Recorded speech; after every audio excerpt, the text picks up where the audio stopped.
Da studente di questa scuola oggi inaugura la palestra di questo polo importante vittoriese.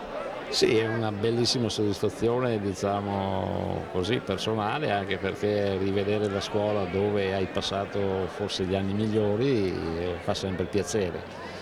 Mai mi sarei immaginato di, di diventare sindaco e di inaugurare questa bellissima palestra che va al servizio di questo campus scolastico molto importante, tra l'altro di riferimento per la provincia di Treviso, inserito in questo splendido paesaggio e soprattutto nella città di Vittorio Veneto, quindi un qualcosa in più a favore della città, al servizio dei nostri ragazzi.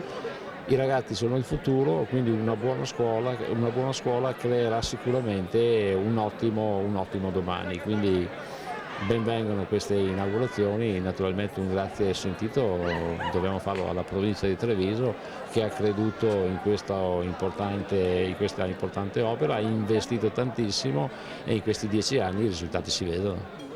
Riusciremo a dare una data a breve per il collocamento dell'ITIS? Ma diciamo che il mercato immobiliare in questo momento è in sofferenza, quindi ci sono delle difficoltà sicuramente per fare questa operazione, però ci stiamo provando e speriamo di riuscirci perché vorrebbe dire completare un'opera che inserita in questo contesto sarebbe un'eccezione per tutta la provincia di Treviso e non solo.